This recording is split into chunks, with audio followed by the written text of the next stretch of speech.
अजीज़ा ने गिरामी वक़ार, आज की ये मजलिस पाक सुल्तानुल औलिया कंदीले समदानी महबूब रब्बानी सैयदना शेख अब्दुल कादिर जीलानी क़द्दसल्लाहु सिर्रहु शरीफ की बारगाह में खिराज अकीदत के लिए मुनाक़िद की गई है। और आज से ठीक 1 साल पहले मुंब्रा की सरजमीन पर मैं आपके सामने हाजिर रहा और जलसा भी था गौसे पाक का ही।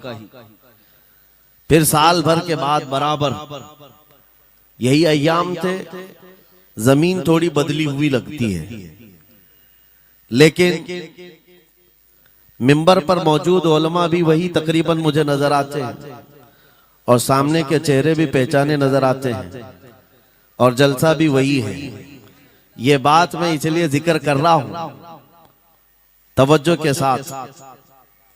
साल भर गुजर गया मुंब्रा में, मैं खिताब करके आपके पास से रुखसत हुआ, उस बीच मेरा आना जाना हो न सका। लेकिन इस 1 साल भर की मुद्दत में मुंब्रा वाले में से कोई एक बात भी बता दे, क्या कोई मेरे पिछले बयान से आज बयान करने के बीच का जो साल गुजरा है कोई फसाद हुआ है, या कोई कर्फ्यू लग गई है, या कोई फितना हो गया है, या लोगों में कोई भड़कने वाले मामलात हुए हैं, किसी के पास कोई रिपोर्ट आई है?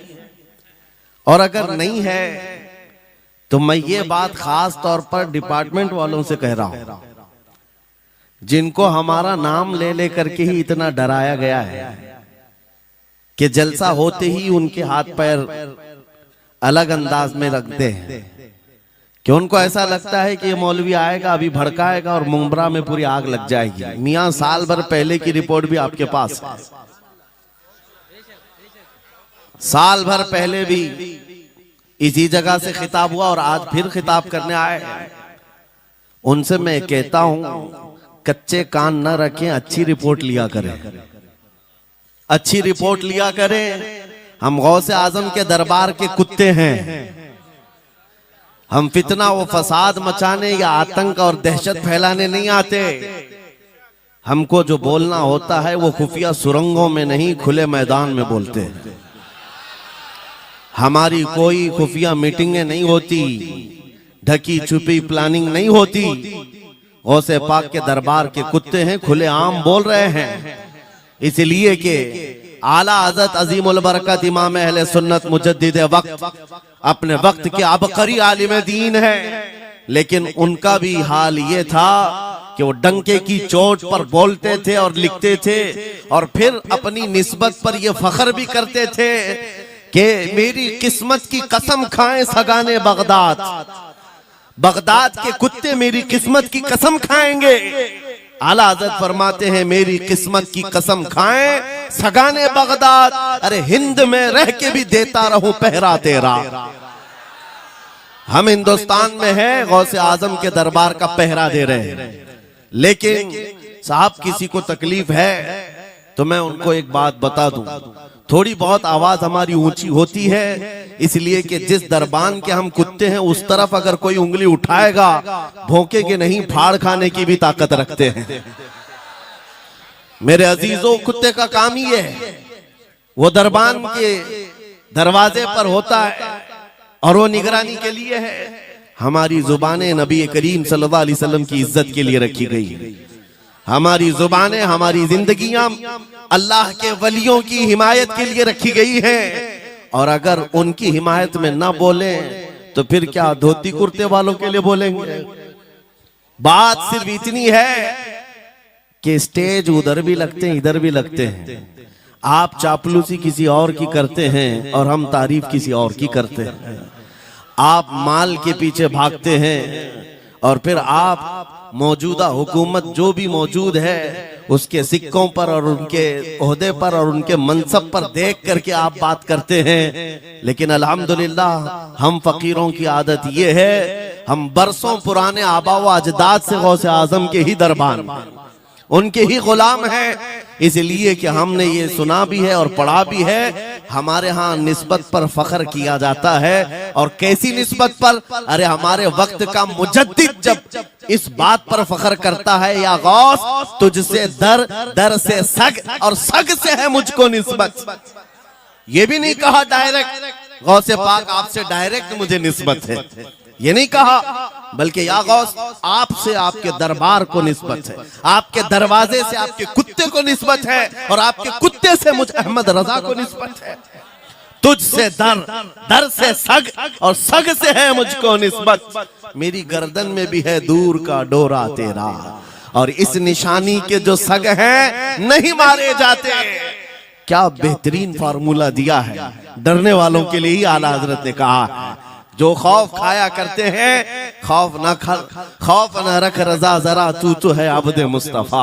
आला हजरत फरमाते इस निशानी के जो सग हैं नहीं मारे जाते। सग फारसी लफ्ज है और कुत्ते को कहते हैं। कौन सी निशानी वाले सग नहीं मारे जाते? जिस कुत्ते के गले में पट्टा होता है उसको नहीं पकड़ा जाता। म्युनिसिपैलिटी की गाड़ी भी आती है कुत्तों वाली, वो इंजेक्शन मार के जाते हैं या कुत्तों को पकड़ के ले जाते हैं। बहुत कुत्ते अगर आवारा हो गए, कंप्लेंट करो, कुत्तों को उठा ले जाएंगे। लेकिन उन उठा ले जाने वाले कुत्तों में अगर एक भी बेल्ट वाला आया तो छोड़ देंगे। क्यों? ये पट्टा बताता है इसका कोई मालिक है, ये आवारा नहीं है, किसी का पाला हुआ है। पट्टा बताता है इसका कोई मालिक है। और आला हजरत फरमाते हैं हमारे गले में कादरी पट्टा पड़ा हुआ है, और इस निशानी के जो सग हैं नहीं मारे जाते। हश्र तक मेरे गले में रहे कादरी पट्टा तेरा। गौसे पाक का ये निस्बत का पट्टा पड़ा हुआ है। ये अल्हम्दुलिल्लाह हमें बहुत सारी चीजों से महफूज रखता है। हमें जाहिर सी बात है आज इसी बात पर फख्र भी है। लोग मौलाना साहब कह रहे हैं हक बात कहना इस जमाने में नहीं, हर जमाने में दुश्वार रहा है, हर जमाने में दुश्वार रहा है।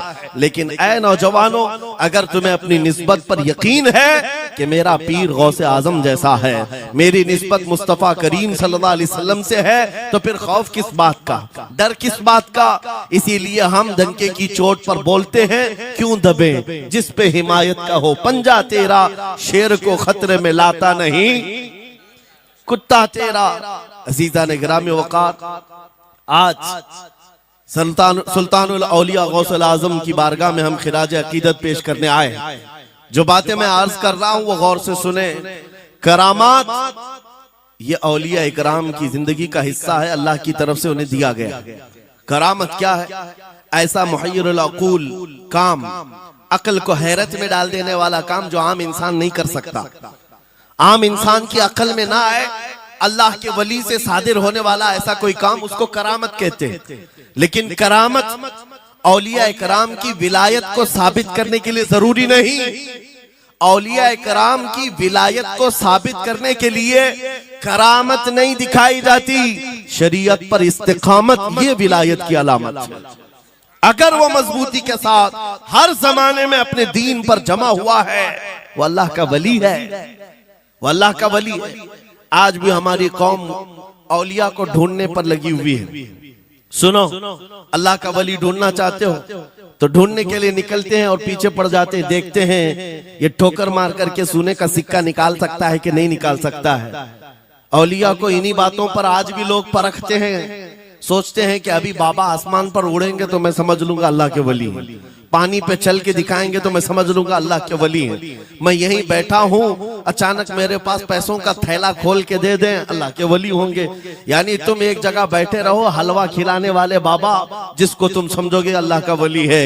मेरे अजीजों, ये जो चीजें तुम समझ बैठे हो अल्लाह के वली के लिए, ये जरूरी नहीं, बल्कि ये देखो कि वो नबी पाक की शरीयत पर कितना कायम है, मेरे नबी के रास्ते पर कितनी मजबूती से जमा हुआ है। मैं आपको पूछता हूँ, सय्यदुश शुहदा इमाम अली मकाम इमाम हुसैन आजम से बढ़कर अल्लाह का वली कौन? अल्लाह का वली कौन है? सारे औलिया इकराम की निस्बत वहां जाकर खत्म होती है। उस हुसैन आजम को देखें करबला के मैदान में, अपने बच्चों की कुर्बानी के सामने भी जमे रहे, डटे रहे, करामत का इजहार नहीं किया, शरीयत पर इस्तिकामत लोगों को दिखाया। दुनिया में जैसी भी आफतें आ जाएं, मुसीबतें आ जाएं, अगर दीने मुस्तफा पर जमा हुआ है, इस्तिकामत के साथ खड़ा हुआ है, वो उसकी सबसे बड़ी विलायत है, वो सबसे बड़ा वली है। अल्लाह का वली वो है जो शरीयत पर जमा हुआ है, डटा हुआ है, कायम है। और करामात औलिया इकराम की जिंदगी का एक छोटा हिस्सा है, छोटा हिस्सा है। और इस्तिकामत ये बहुत बड़ा हिस्सा है। जमे रह जाना किसी बात पर, खौफ ना खाना बातिल ताकतों से, न डरना इन जालिमों से, ये औलिया इकराम की जिंदगी का खास वतीरा है। आज हम सबको जिस चीज की जरूरत है वो करामत की नहीं, इस्तिकामत। करामतें सुनते भी आया, अब करामत से आप ये समझते हैं कि काया पलट जानी चाहिए। लोग आज मजाक भी करते हैं। कुछ वो मॉडर्न ख्याल के डॉक्टरों और प्रोफेसरों के लेक्चर सुन करके पागल जो हो चुके सोशल मीडिया पर, वो भौंकते हैं करामात औलिया पर। क्या अब करामात क्यों नहीं दिखाते अल्लाह के औलिया? ये जो हालात बदले हुए हैं, इन हालात में इनकी करामतों से जमीन क्यों नहीं पलट जाती? जालिमों के मुंह में कीड़े क्यों नहीं पड़ जाते? मेरे अजीजों, पूरी दुनिया करामात से नहीं चलाई जाती। वल्लाह मुसब्बिबुल अस्बाब, असबाब पर रखा है। एक मशहूर जमाना बुजुर्ग हजरत मोहम्मद जाम रहमतुल्लाह अलैह बगदाद के हलाकू के जमाने के थे। हलाकू बादशाह जिसने बस्तियों की बस्तियां वीरान कर डाली और इतने कत्ल कर दिया था, जहां से गुजरता था इंसानों की खोपड़ियां। उसका जब बगदाद पर हमला करने का इरादा हुआ तो बगदाद से कई मील दूर उसका लश्कर लेकर वो पड़ाव किया और अपने 2 सिपाहियों को बगदाद का मुआयना करने के लिए भेजा। और उसकी दहशत तारी थी सब शहरों में, हलाकू अगर आ गया तो हिलाक हो जाएंगे, इसके फौजी सबको बर्बाद कर डालेंगे। हलाकू का नाम सुनते ही लोगों में दहशत तारी होती थी। तो 2 सिपाही 2 फौजी हलाकू के बगदाद मुआयना करने के लिए आए तो लोगों में खलबली मच गई। अब जाएं तो कहां जाएं? तो हजरत मोहम्मद जाम रहमतुल्लाह अलैह एक बुजुर्ग थे, उनके पास लोग दौड़ते हुए आए और वो वजू फरमा रहे थे। उनके हाथ में पानी का कटोरा था और आकर के लोग रोने लगे, हुजूर हलाकू आ गया, बगदाद तबाह कर डालेगा, बगदाद को बर्बाद कर देगा, आप बचा ले, अल्लाह के वली हैं, आप दुआ करें। उन्होंने अपनी कटोरी पलट दी और कहा जाओ, अल्लाह हिफाजत करेगा। रिवायत में मिलता है कि वो 2 सिपाही ढूंढते ढूंढते रह गए, उनको बगदाद नजर ही नहीं आया। कोई बगदाद का न घर दिखा, न महल, न रास्ता, कुछ नहीं। वापस वो अपने बादशाह के पास जाकर कहते हैं, हम तो बहुत ढूंढ करके आए, बगदाद मिला ही नहीं। हलाकू ने उन दोनों सिपाहियों को कत्ल कर दिया।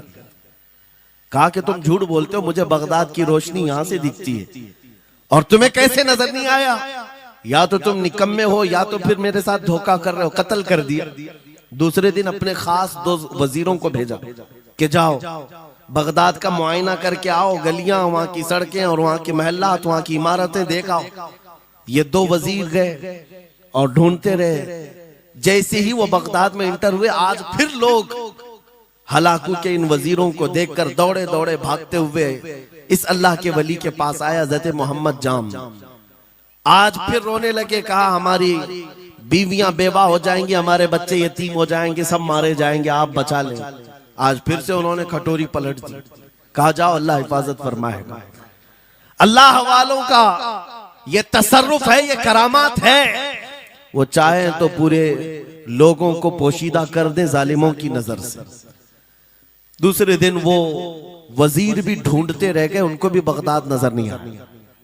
वापस गए, बादशाह के वो बड़े मोतमद लोग थे, कहा कि हम भी गए लेकिन हमको बगदाद नजर नहीं आया। हलाकू को बड़ा ताज्जुब हुआ, ऐसा कैसे हो सकता है? लोकेशन बिल्कुल सही है, हम सामने चंद मील के फासले पर है और इनको बगदाद नजर क्यों नहीं आता? तीसरे दिन उसने कहा कि अब किसी मुआयने की जरूरत नहीं, कोई जायजा लेने की जरूरत नहीं, हम डायरेक्ट जाते, फौज को तैयार करो।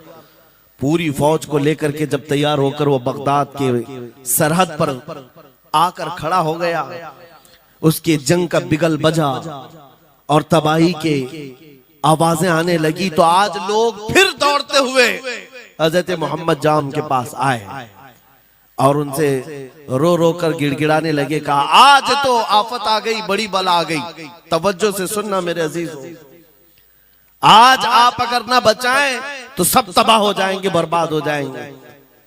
आज आप अपनी कटोरी उठा रहे थे, उन्हें गैब से निदा आई, ए मेरे महबूब बंदे, कब तक तुम अपनी कटोरी उठाकर इनको बचाते रहोगे? इनको मोहलत दी गई थी अपने अमाल दुरुस्त करने की, ना इन्होंने तौबा किया ना अपने अमाल दुरुस्त किए, इनको इनके हाल पर छोड़ दो। अल्लाह के वलियों को हुक्म होता है अल्लाह का, अब इन्हें न बचाया जाए तो जाहिर सी बात है वो हुक्म इलाही के पाबंद है। उन्होंने वो कटोरी छोड़ दी। फिर हलाकू दाखिल हुआ बगदाद में और ऐसी तबाही मचाई थी कि पूरे बगदाद की सड़कों में सिर्फ खून ही खून था, तबाह बर्बाद कर दिया, ईंट से ईंट बजा डाली। इस वाक़े को मैंने पढ़ा, उसके बाद ये महसूस हुआ अल्लाह के औलिया कराम मदद जरूर करते हैं, लेकिन एक वक्त तक, जब वो वक्त आ जाए अल्लाह की तरफ से मना हो जाए कि ये कौम बड़ी सरकश है, अब इनकी मदद ना की जाए, तो फिर ये हाथ उठा लिया करते हैं और इनको हालात पर छोड़ दिया जाता है।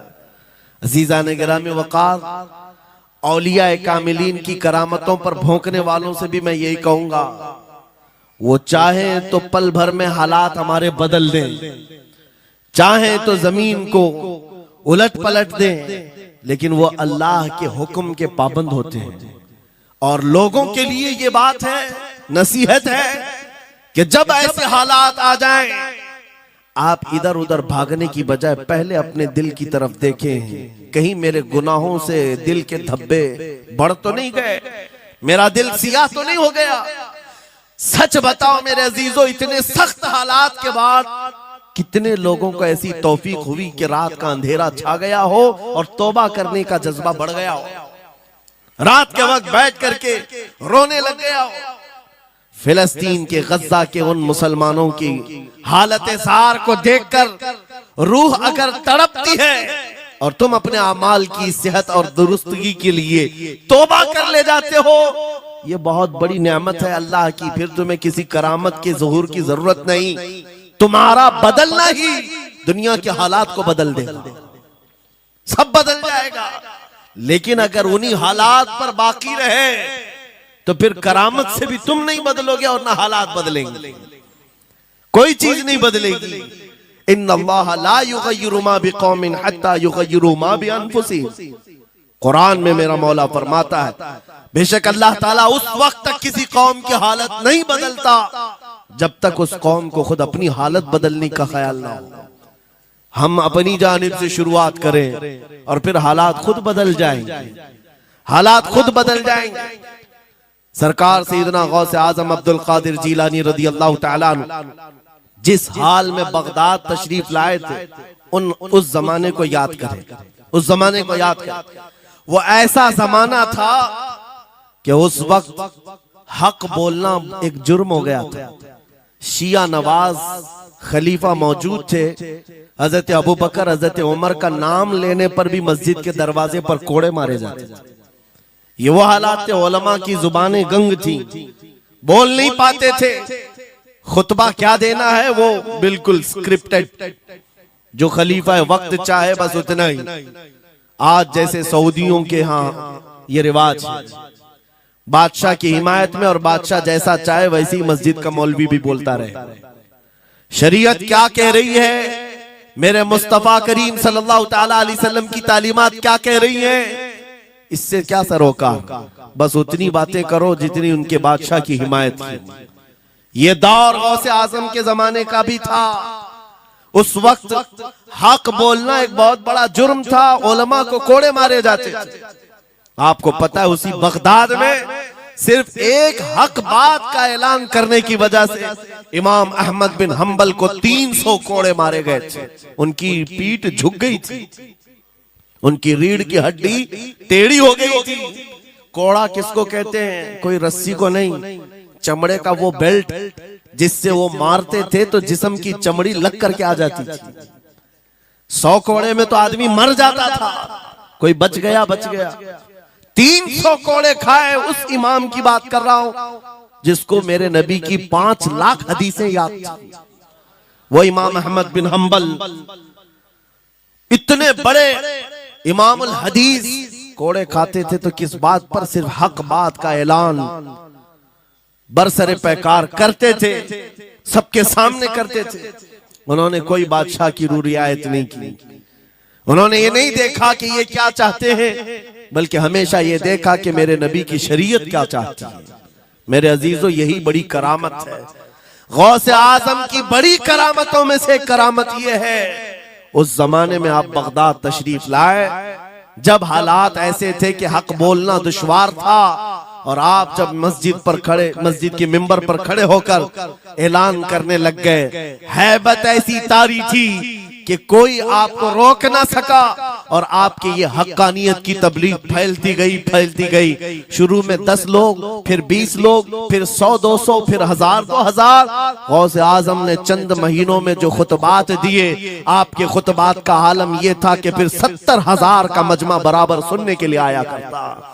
और गौसे आजम का ये खुतबा एक नहीं, हजारों खुतबात हैं। जब जब आप खुतबा देते थे, एक बात याद रखें, जुबान अगर पाक हो और अल्लाह की, नबी पाक की शरीयत ताहिरा बोलती हो, उस जुबान में भला का असर होता है, अल्लाह करीम की तरफ से असर डाला जाता है। हक बात अगर बुलंद आवाज से कहो, ये मत देखो कि मैं कौन हूं, ये देखो कि कलाम किसका है। अल्लाह करीम लोगों के दिलों पर बात डालता है। गौसे आजम की जुबान से निकले हुए कलमात ऐसे हुआ करते, मजमा खत्म होने से पहले पता नहीं कितनों की तो लाशें उठाई जाती थी, कितने तो वहां बेहोश हो जाते। किस बात पर? इतना असर करता दिल पर कि लोग कपड़े फाड़ लेते थे। खुतबे के अंदर, बयान के अंदर ऐसा असर होता कि लोग बैठे बैठे मदहोश हो जाते, कोई जोश हाल में कपड़े फाड़ डालते। रिवायात में बताया गया कोई एक मजमा भी ऐसा नहीं जिसमें हुजूर गौसे पाक की तकरीर के बाद जनाजा ना उठाया गया।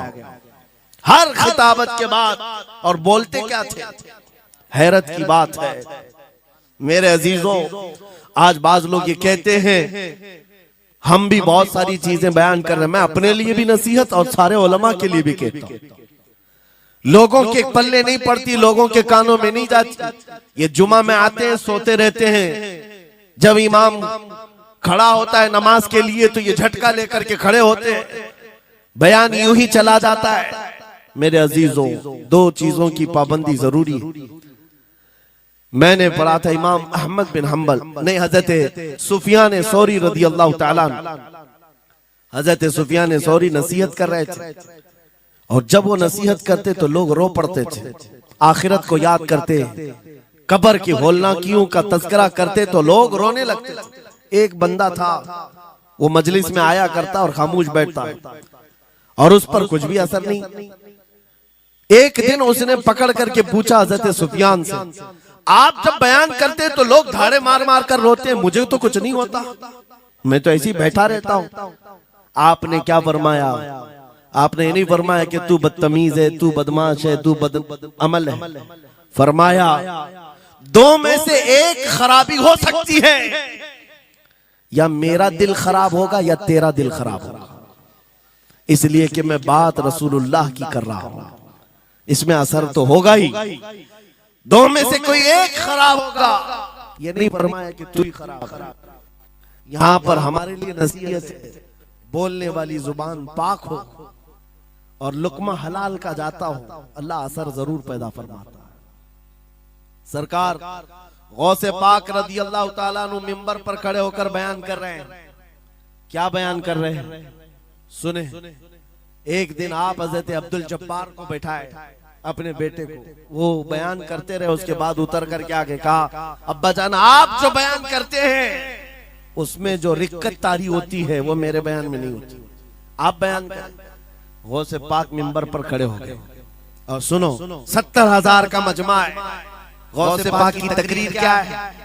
डायरेक्ट शुरू फरमाते गौसे पाक, ऐ लोगों, मेरे घर में आज एक बड़ा हादसा हो गया। अपने घर का वाकया बयान कर रहे हैं, मेरे घर में आज एक अजीब हादसा हो गया। अब्दुल जब्बार की माँ यानी अपनी बीवी के बारे में कह रहे हैं, उनके बेटे हजरत अब्दुल जब्बार कहते हैं, अब्दुल जब्बार की माँ मेरे लिए दही मट्टी की हांडी में जमा कर रखी हुई थी, एक छीके से लटकाई हुई। गर्मियों के दिन थे, आज मेरी भी ख्वाहिश थी दही खाने की।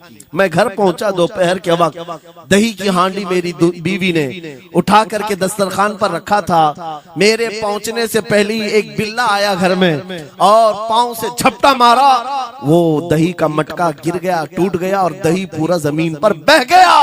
न माँ खा सका न मेरी बीवी खा सकी। इतना बयान करना था कि लोग ठाड़े मारकर रोने लग गए, कपड़े फाड़ने लग गए। लोगों के अंदर जोश हाल से कैफियत बदल गई। मेरे अजीजों, कोई अपने घर का वाकया बयान कर रहा हो कि दही की हांडी फट गई, दही बह गया, इसमें कौन सी ऐसी बात है रोने की? ये हमारे और तुम्हारे लिए हो सकता है। गौसे आजम का मजमा भी अहले दिल का हुआ करता था, वो बसीरत वाले लोग बैठते थे। गौसे पाक क्या बयान कर रहे थे? गौसे पाक के बयान का मतलब ये नहीं है कि अब्दुल उनकी बीवी दही की हांडी जमाई थी और उनके लिए खाने का इंतजार कर रही थी।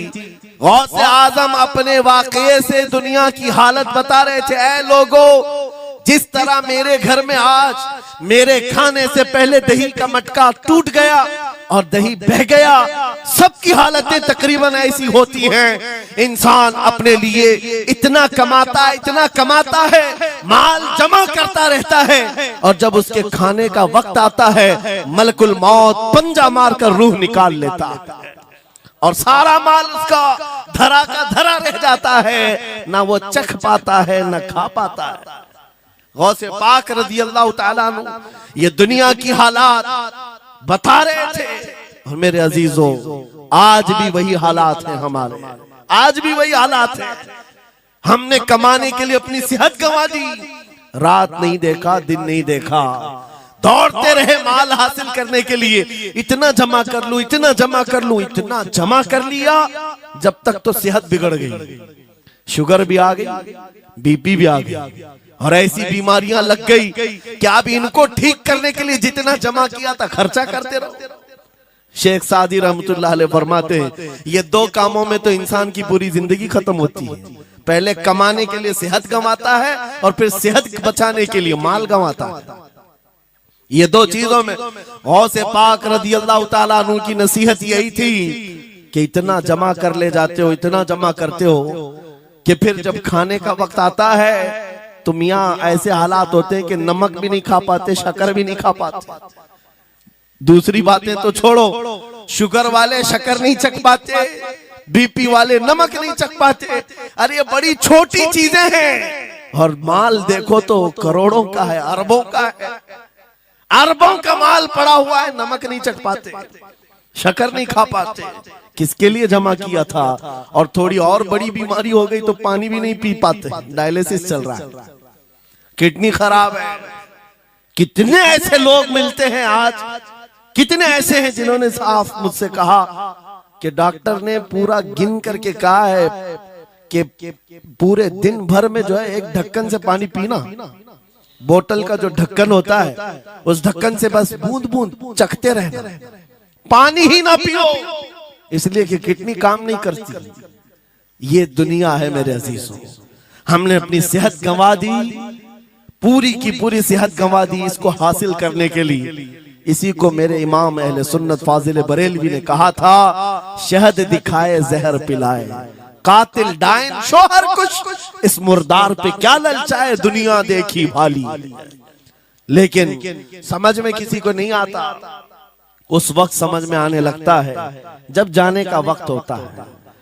जाने के वक्त हालात ऐसे होते हैं, मैं अक्सर अपने टूर में देखता हूँ, उमरा पे जाते हैं, बगदाद पे जाते हैं, खूब आयश से रहते हैं, सबको पता रहता है प्लेन में सिर्फ 30 किलो का अलाउड है, लेकिन मार्केट में जाते हैं तो उनको कुछ खबर नहीं होती, सब खरीद रहे होते हैं। हो जाए, खरीद करके लाकर रूम में भर दिए और आज शाम में जाना है तो ठोस रहे हैं, इस बैग में उस बैग में नहीं घुसा, और उसके बाद फिर एयरपोर्ट पहुंचे तो कभी इसको रिक्वेस्ट कभी उसको रिक्वेस्ट, थोड़ा हमारा भी ले लो, थोड़ा हमारा भी ले लो। अरे वहां सबका 30 है, कोई लेने को तैयार नहीं। फिर खरीदा हुआ वहीं छोड़ करके हसरत भरी निगाह से देखते जाते हैं। किसी की खजूर छूटी हुई है, किसी के मुसल्ले छूटे हुए हैं, किसी के कपड़े छूटे हुए हैं। हर बार हम एयरपोर्ट पे देखते हैं, छोड़ करके जा रहे होते हैं, बड़ी हसरत से देखते हैं। मेरे अजीजों, ये कोई लतीफा नहीं, सेम यही हालात जब दुनिया से जा रहा होता है एक इंसान, मरने से पहले उसकी आंखें फटी रह जाती हैं। क्यों कहा गया है मरने के वक्त सबसे पहले उसकी आंखें बंद कर दो? क्योंकि वो अपना माल देख रहा होता है, अपनी औलाद देख रहा होता है, अपना घर बार देख रहा होता है। मैंने इसको बनाया था, इस तरह से कमाया था, इस तरह से इसको पाला था, ये सब देखता रह जाता है। उनमें से किसी चीज को उठा भी नहीं पाता, ले नहीं जा सकता। यहाँ तक कि ऐसी हालत होती है खुद जा भी नहीं पाता, दूसरों के कंधों पर सवार होकर जाना पड़ता है। ये दुनिया की हकीकत। गौसे पाक की तालीमात अगर पढ़ते रह जाओ मेरे अजीजों, तसव्वुफ का एक ऐसा किला है। गौसे पाक की तालीमात काफी है तुम्हें तौबा करने के लिए, दुनिया में दिल लगाने के लिए और उससे दिल हटाने के लिए। गौसे पाक की तालीमात काफी है। आपने फरमाया था दुनिया में ऐसे रहो जैसे कश्ती समंदर में चलती है। कश्ती समंदर में चलती है यानी पूरे भरे हुए मौजों के पानी पर कश्ती चल रही है, लेकिन उसका कुछ बिगड़ता नहीं है। हाँ, अगर पानी कश्ती के अंदर आ गया तो फिर कश्ती के लिए खतरा है, डूब जाएगी। तुम दुनिया में ऐसी रहो कि तुम्हारे अंदर दुनिया ना आए। तुम दुनिया में हो, तुम्हारे अंदर दुनिया ना आ जाए। अगर तुम्हारे अंदर दुनिया घुस गई तो डूब जाओगे, फिर यहां से निकल नहीं पाते। मौलाना रोम इसी की मिलती जुलती बात कहते हैं मसनवी शरीफ में। जलालुद्दीन रूमी फरमाते हैं एक चूंटी को देखा, शहद का एक कतरा जमीन पर गिरा हुआ है। शहद का कतरा चिपकने वाला होता है, यानी उसके अंदर गम होता है। चूंटी करीब से आई, एक चुस्की ली, शहद को चखा और जाने लगी। फिर आई, पेट कहां भरता है चूंटी का मीठे से। अरे शहद तो पानी में भी रखो ऊपर से आके गिरती है, और शहद खाना है उसको। और दूसरी तरफ से आई, फिर गई, पेट नहीं भरा, चारों तरफ से उस कतरे को चाट चाट के गई। मौलाना रोम फरमाते हैं फिर चूंटी के दिल में ख्याल आया, मैंने हर तरफ से तो शहद को चक्कर देखा, टेस्ट एक ही है, बीच कतरे में कैसा टेस्ट होगा? कतरे के बीचों बीच शायद अलग टेस्ट होता है। तो चूंटी ये सोच करके कतरे के ऊपर चढ़ गई, जो शहद का कतरा था उसके ऊपर चढ़ गई।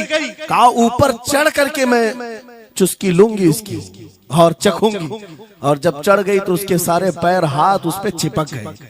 चूप्स तो लिया, शहद खा तो लिया, लेकिन वापस आने का कोई रास्ता ही नहीं था। सारे हाथ पैर उस शहद के गम में चिपक गए। चूंटी की उसी कतरे में मौत हो गई। मौलाना जलालुद्दीन रूमी फरमाते हैं इंसान यही करता है, माल कभी इधर से कमाता है, कभी उधर से कमाता है, हर जगह से देखता है, सारे टेस्ट ले लेता है, बाद में बड़े बड़े लोगों को देखता है, अरे नेताजी तो बड़े बंगले में, वहां कैसा ऐश होता होगा, कोई उस रिजॉर्ट में है, वहां कैसी मस्तियां होती होंगी, वहां भी जाकर देख लूं। ये वहां भी यहाँ भी करते करते घुस जाता है और दुनिया में ऐसा मसरूफ होता है, उसकी मौत आ जाती है, तौबा की मोहलत नहीं मिल पाती, उसी दुनिया में फंस जाता है। मेरे अजीजों, गौसे आजम की तालीमात ये हैं, दुनिया में ऐसे रहो जैसे कश्ती समंदर में रहती है, तुम्हारे अंदर पानी ना आने पाए। अगर तुम्हारे अंदर आ गया तो डूब जाओगे। इन तालीमात पर अमल करते हुए आज हम हालात देख सकते हैं। जितनी चीजें ने हमें बिगाड़ा है आज, वो दुनिया की मोहब्बत है, वो दुनिया की मोहब्बत है। मेरे आका सल्लल्लाहु अलैहि वसल्लम का एक फरमान मैं सुनाता हूँ, अबू दाऊद शरीफ की हदीस है। वो आज के जमाने में अगर मैं आपके सामने बयान करूं तो ऐसा लगे हमारे लिए ही बयान हुआ है। रसूल करीम सल्लल्लाहु अलैहि वसल्लम फरमाते हैं यूशकु अन तदाअ अलैकुमुल उमम कमा तदाअल अकिलतु इला कुसअतिहा। करीब एक जमाना तुम पर आएगा, तुम देखोगे कि सारी जमातें मेरी उम्मत पर टूट पड़ेंगी, ऐसे टूट पड़ेंगी जैसे भूखा बर्तन पे झपटता है। भूखा आदमी जैसे बर्तन पे झपटता है, ऐसे मेरी उम्मत पर सारी कौमें झपट पड़ेंगी। आज वही तो हालात है। आज वही हालात है, सबका टारगेट हम ही है, सबका निशान हम है। सहाबा ने पूछा उस वक्त, यौमइदिन नहनु मिन क़िल्लतिन या रसूल अल्लाह, ऐ अल्लाह के रसूल उस जमाने में हमारी तादाद कम होगी, ऐसा क्यों होगा कि सारे लोग हम पर झपट पड़ेंगे? नबी पाक फरमाते हैं, वलाकिन्नकुम कसीरून, नहीं तुम तो बहुत ज्यादा होंगे उस वक्त, गुसाअन का गुसा इस्सैल, लेकिन तुम्हारी हालत समंदर के झाग की तरह होगी। यानी समंदर का कफ झाग जो होता है हवाओं से उड़ जाता है, तुम्हारी हालत ऐसी होगी।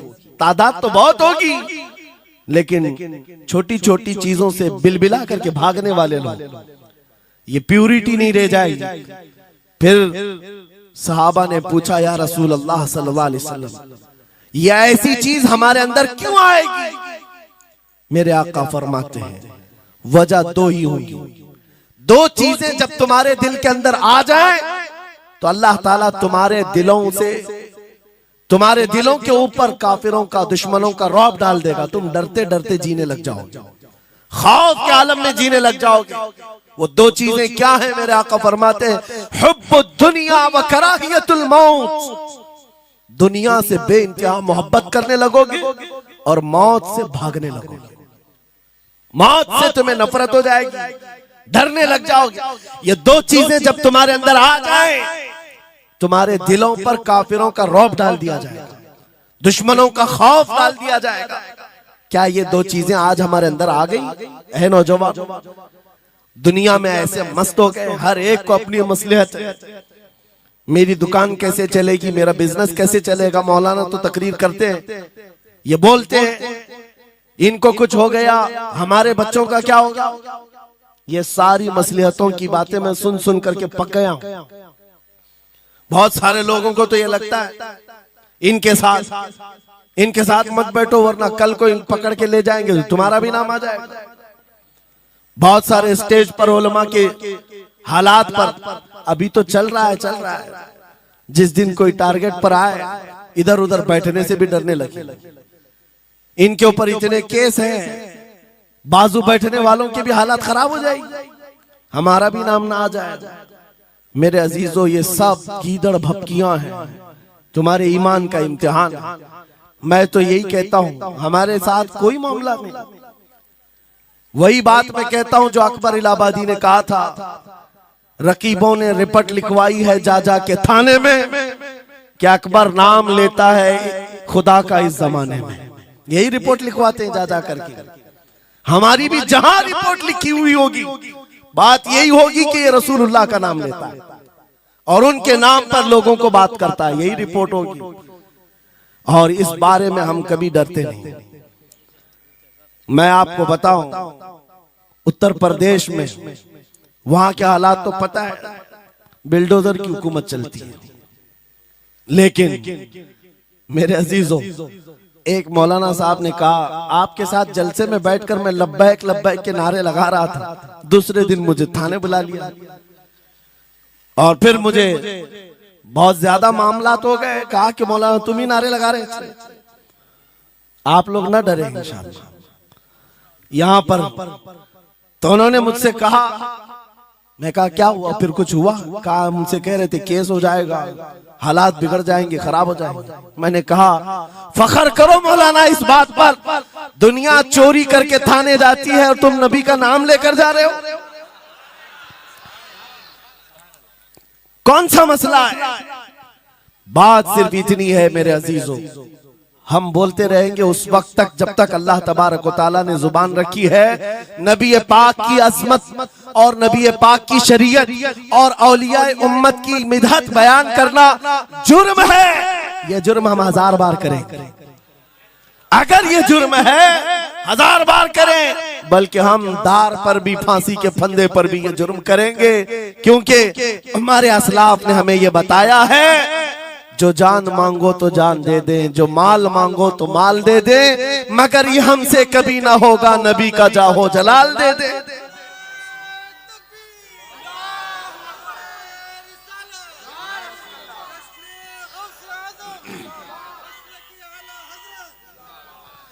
खामखा बेचारे हमारे रिश्तेदारों को डरा करके रखे लोग।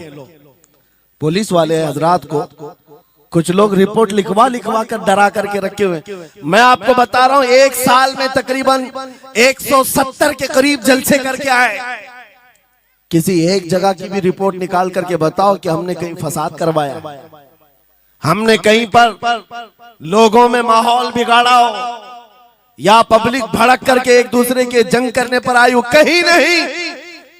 अगर कौम को, सोई हुई कौम को बेदार करना, तुम्हारे नजदीक भड़काना है, तो ये भड़काना तो बहुत अच्छा है मेरे अजीजों। हमारा काम सिर्फ इतना है, हम उन नौजवानों से बात कर रहे हैं जो अपने नबी के फिदाई हैं, जो अपने नबी के आशिक हैं, और हम सिर्फ उस लौ को और बढ़ाना चाहते हैं जो इनके सीनों में जल रही है। इनके सीनों में किसी और की नहीं, मेरे मुस्तफा के मोहब्बत की शमा है। अगर वो मध्यम है, हम उसको तेज करना चाहते हैं। बस मेरे नौजवान से मेरा मुतालबा सिर्फ इतना ही है, किसी की जय विजय क्यों पुकारे, क्या गरज हमको, हमें काफी है सैयद अपना नारा या रसूल अल्लाह, हमें काफी है सैयद अपना नारा।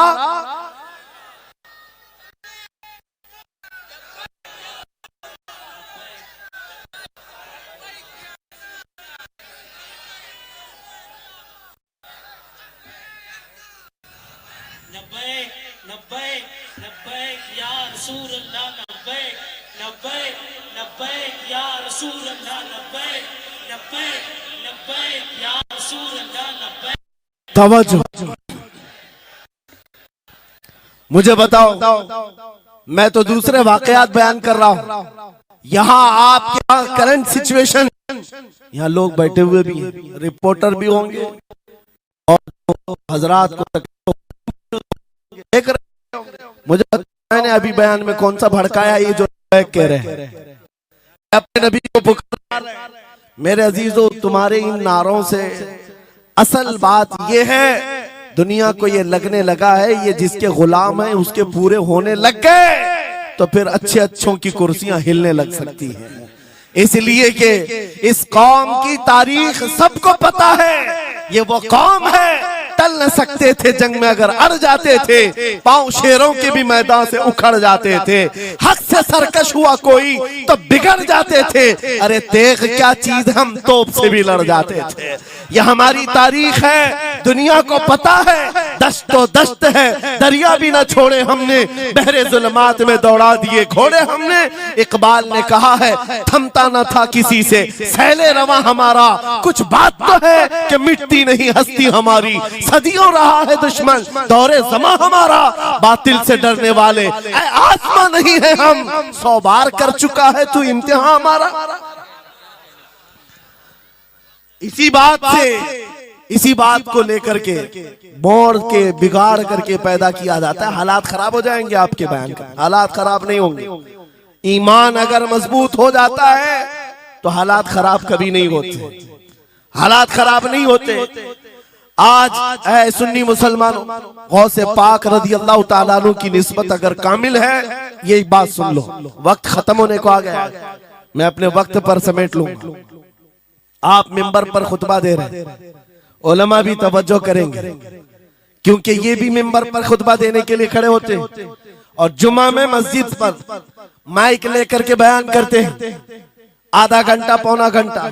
अब तो हालात ऐसी आएंगे इनके साथ, अब तक तो ट्रस्टियों की चिट्ठियां आती थी, सदर सेक्रेटरी बोलता था मौलाना ये नहीं बोलना वो नहीं बोलना, अभी इसके बाद और आगे से भी आएंगे और चिट्ठियां आएंगी कि मौलाना अभी आपको क्या बोलना है इस जुम्मा में। ये डरे भटके हुए लोग जो उलमा की गर्दनों पर राज करते हैं, उनसे भी मैं कहता हूँ, खोल दो, आजाद कर दो उन जुबानों को जो मेरे मुस्तफा की हैं, जो नबी पाक सल्लल्लाहु अलैहि वसल्लम की हैं। इनकी जुबानों पर ताले न लगाओ, या उलमा तुम्हारे दीन के मुहाफिज हैं, तुम्हारी नस्लों की शरीयत के मुहाफिज हैं। आज इनकी जुबानों को बंद करोगे, कल तुम्हारे बच्चे नबी का नाम लेने से घबराने लग जाएंगे, डरने लग जाएंगे। उलमा के गलों में और इनकी गर्दनों में रस्सियां न डालो।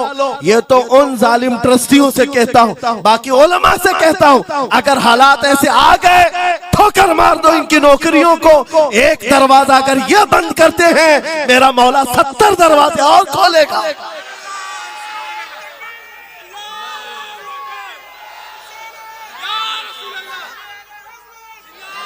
सुनो, गौसे पाक रज़ी अल्लाह ताला अन्हु किस बात से डरते थे?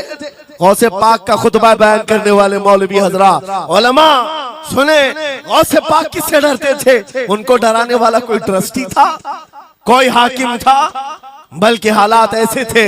एक बार खिताब कर रहे हैं मजमे में, बहुत बड़ा मजमा है, खिताब के बीच दरमियान अभी वाज हो रहा है, एक काला सांप गिर गया आपके कंधे पर। सांप गिर गया और गिरा ही नहीं, गिर करके फिर वो आपके गले के अंदर से दाखिल हो गया, आस्तीन में आया, आस्तीन में आया और फिर इधर आया।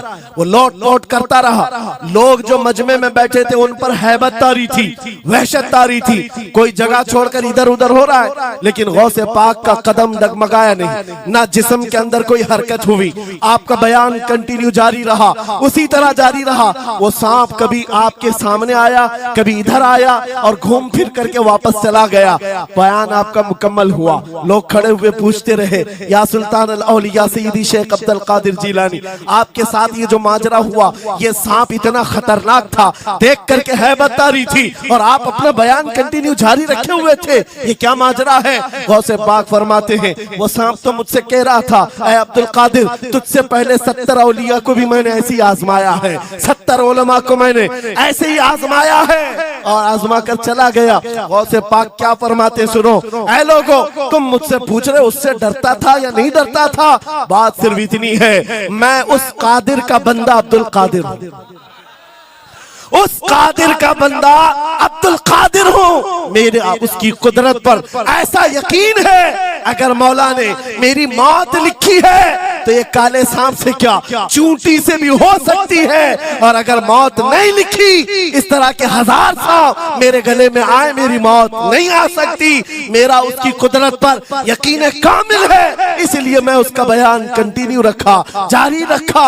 आज मैं यही कहता हूँ, ऐ सुन्नी मुसलमानों और इन उलमा से भी, अगर हमारी मौत लिखी है, छोटे से हादसे से भी हो सकती है, और अगर नहीं है तो वक्त का प्राइम मिनिस्टर भी तुम्हारी गर्दन पर पैर रखे, मौत नहीं आ सकती, क्योंकि कादिर मुतलक मेरा रब्बुल आलमीन है।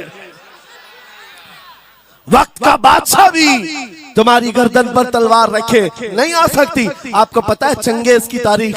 चंगेज एक जालिम बादशाह गुजरा, बहुत बड़ा जालिम, जिसके सर पर 50 लाख लोगों के कत्ल का इल्जाम है। 50 लाख इंसानों का कत्ल मामूली है? उस जमाने का चंगेज, और वो मुल्क के मुल्क फतह करते हुए निकला था। एक जमाना ऐसा था मेरे अजीज, घोड़े पर बैठा हुआ चंगेज कुछ लोगों को, मुसलमानों को गिरफ्तार करके मैदान में खड़ा किया है और जल्लाद को बुलाया कि एक साथ सबकी गर्दनें उड़ाने लग जाओ। वो कितने लोग थे? 3 सफों में खड़ा किए हुए थे लोगों जिनका कत्ल होना था। लाइन से खड़े हुए हैं, सब अपनी अपनी बारी का इंतजार कर रहे हैं। जल्लाद तलवार लेकर आया और जब पहली सफ वालों को कत्ल करने लगा, वो गर्दनें उड़ा रहा था। एक बूढ़े मियाँ पहली सफ में खड़े थे, वो जल्दी से दूसरी सफ में चले, पीछे वाली सफ में गए। बादशाह चंगेज घोड़े पर बैठा हुआ खिलौने से खेल रहा है और ये मंजर भी देख रहा है और हंस रहा है। बूढ़ा यहाँ से उधर चला गया, पहली सफ का काम तमाम, पूरे कत्ल हो गए। दूसरी सफ में जब कत्ल का ऑर्डर आया तो जल्लाद फिर गर्दनें उड़ाने लगा। दूसरी सफ, दूसरी लाइन को कत्ल करने लगा जल्लाद। ये बूढ़े बाबा जो है तीसरी सफ में चले, पीछे और एक सफ थी, यहां से बचकर तीसरे में चले गए। दूसरी सफ भी उड़ गई। उसके बाद बादशाह चंगेज कहा मार करके कहने लगा, बाबा जी अब तो इसके पीछे कोई सफ नहीं, ये तीसरी थी, अब कहां जाओगे? बूढ़े मियां ने सर झुकाकर कहा, अब भी मेरा अल्लाह है। ये यकीन होता है, जहां तक बचना है बच लेंगे, और जब नहीं है, बाबा जी ने कहा अब भी अल्लाह है, हो सकता है। उस चंगेज ने कहा कि उड़ाओ अब इनकी गर्दनें। अभी जल्लाद तीसरी सफ को उड़ाने ही जा रहा था, अचानक चंगेज के हाथ से वो खिलौना नीचे गिरा जो खेल रहा था बैठ करके घोड़े पर। जैसे ही वो खिलौना उठाने के लिए नीचे की तरफ आया, उसका पैर जीन से निकल गया और घोड़ा अचानक बिदक गया, सरकश हो गया और घोड़ा सर पर दौड़ने लगा और ये एक पैर इसका जीन में फंसा हुआ है और सर नीचे जमीन पर है। अब घोड़ा दौड़ता गया, पता नहीं कितने पत्थरों से इस बादशाह का सर टकराता रहा, घोड़ा किसी के काबू में नहीं आ रहा। सारे सिपाही, सारे फौजी इस घोड़े को पकड़ने के लिए पीछे भाग रहे, लेकिन घोड़ा दौड़ता गया, इतना दौड़ा कि उस चंगेज का सर फट करके भेजा बाहर, मर गया। बहुत दूर जाकर के घोड़ा एक जगह रुका। बादशाह की मौत का ऐलान इतना बड़ा था, सारे सिपाही, सारे फौज बादशाह को लेने के लिए हाजिर आए। मियां पूरी सल्तनत तहबतह हो गई, हुकूमत बदल गई, सब खत्म हो गया और जो कैदी थे वो आजाद होकर जाने लगे। वो बूढ़े मियां कहते हैं बाकी लोगों से, क्या मैं नहीं कहता था अल्लाह अब भी हमारे साथ है। मेरे अजीजों, एक बात याद रखो, हमारे लिए दुनिया द एंड नहीं कर सकती जब तक मेरा मौला ना चाहे, अल्लाह ना चाहे। आज लोगों को ये लगता है, मुझे वैसी भी बात बताया गया कि यहाँ पर मुंब्रा की आपकी घनी आबादी, फिलिस्तीन के मामला पर कुछ बोलेंगे यहाँ पर भड़क जाएंगे। मेरे अजीजों, इतने भड़कने की जरूरत नहीं, तुम यहाँ भड़कोगे तो फिलिस्तीन पहुंच भी नहीं पाओगे। बात यह है, हम बोलेंगे जरूर जुल्म के खिलाफ और हक के लिए, चाहे जैसी भी हालात हो। अगर किसी को बुरा लगता है इजराइल जालिम है, तो मैं 100 बार कहूंगा वो जालिम है, जालिम है, जालिम है। उनकी कोई हिमायत करने के लिए हम नहीं है, लेकिन एक बात आपको मैं जरूर बताना चाहता हूं, गौसे पाक का मसला कि ये है, सुल्तानुल औलिया गौसुल आजम की निस्बत के साथ आप अपनी शरीयत पर कायम रहें और अपने ईमान पर डटे रहें और तौबा व इस्तिग़फ़ार के बाद अपने हालात बदल लें और उन गरीब मुसलमानों को देखकर जो कत्ल हो गए और उनके टुकड़े हो गए, ये मत समझना कि इस्लाम खत्म हो गया। हर जमाने में ये चीजें आती रहेंगी, लेकिन आज मैं ये ऐलान करके गुफ्तगू खत्म करता हूँ। इन हालात को देखकर इस बात का फिर से हम नारा तजदीद करके जाते हैं, कत्ले हुसैन असल में मर्गे यजीद है, इस्लाम जिंदा होता है हर करबला के बाद। लब्बैक या रसूल अल्लाह, लब्बैक या रसूल अल्लाह, लब्बैक या रसूल अल्लाह।